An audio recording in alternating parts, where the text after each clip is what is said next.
আসসালামু আলাইকুম এভরিওয়ান, সকলে কেমন আছেন? আজকের টপিকটি হচ্ছে ব্রাইন সিম নিয়ে। এইভাবে বোতলের মাধ্যমে করে দেখেছি ব্রাইন সিম হ্যাচ, কিন্তু ফলাফল কিন্তু আমি জিরোই পেয়েছি প্রতিবার, কারণ নিচ দিক দিয়ে ব্রাইন সিমের খোসাগুলোও চলে আসে। সেগুলা এইভাবে আমি হ্যাচ করে থাকি। যারা রঙিন মাছ চাষ করেন এবং বেডটা ফ্রাই বা ফাইটারের বাচ্চাদের যেটা খাবার দেন ব্রাইং সিম, সেই খাবারটা যারা হ্যাচ করছেন কিন্তু খোসা সহ চলে আসছে, তাদের জন্য একটা মোক্ষম সুযোগ বা উপায় বলে দেব। এভাবে একটা অ্যাকোয়ারিয়ামের ভিতরে করবেন, দিয়ে এই যে দেখেন ওই সাইড দিয়ে লাইট দেওয়া আছে, যার ফলে বেশিরভাগ ব্রাইন সিম গুলোই ওই লাইটের প্রতি আকৃষ্ট হয়ে সেদিকে ছুটে যাচ্ছে। দিয়ে কি করবেন, এরকম একটা কাঁচের গ্লাস বা যে কোনো একটা পাত্রে চিকন যেগুলো অক্সিজেন পাইপ আছে, এই পাইপের সাহায্যে সুন্দর করে সাইফনের মতন করে সাইফন করে নেবেন।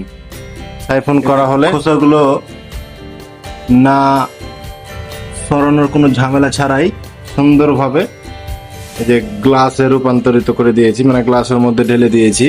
এটা কিন্তু লবণ পানি সহ কিন্তু কখনোই ফাইটার ফিশের বাচ্চাকে দেওয়া যাবে না। সো এই পানিগুলোকে সুন্দর একটা ছাকনায় ছেঁকে নিয়ে তখন 2-3 বার ভালো করে ধুয়ে তখন আবার পরিষ্কার পানিতে এই বাচ্চাগুলোকে দিয়ে দিবেন।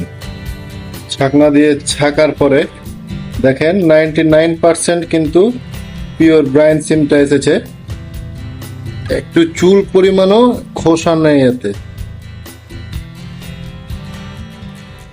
উপরে কিন্তু কোনো প্রকার খোসা নেই। দেখেন কোনো প্রকার চোকা নেই, যে ডিমের যেটা খোসা থাকে ওই কোনো প্রকার খোসা নাই এতে। লাইট দিয়ে দিলে সেইভাবে মনে করেন লাইটের প্রতি আকৃষ্ট হবে এবং এক জায়গায় জমে যাবে। তখন আপনারা ড্রপার বা সিরিজ এর মাধ্যমে এই পোকাগুলোকে নিতে পারবেন। এখানে আছে ফাইটারের বেবি, তাদেরকে ভেজাল মুক্ত বা খোসা ছাড়াই এখানে কিন্তু সিরিজের মাধ্যমে ব্রাইন সিমের সদ্য ফোটা ডিমের যেটা বাচ্চাটা সেগুলো দেওয়া যাচ্ছে। তারা সময়ের মধ্যে নিমিষে শেষ করে দেবে।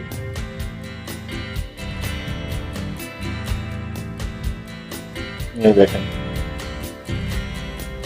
যারা এভাবে করেন ব্রাইন সিম থেকে বাচ্চা সরান খোসা ছাড়াই, তারা কমেন্টে জানাবেন। এবং বিগিনার্সদের পরামর্শ চাচ্ছি, আমি কি সঠিকভাবে করলাম নাকি ভুল ছিল। ভুল হলে অবশ্যই আমাকে শুধরে দেওয়ার চেষ্টা কর, সময় দিবেন। ধন্যবাদ। আসসালামু আলাইকুম।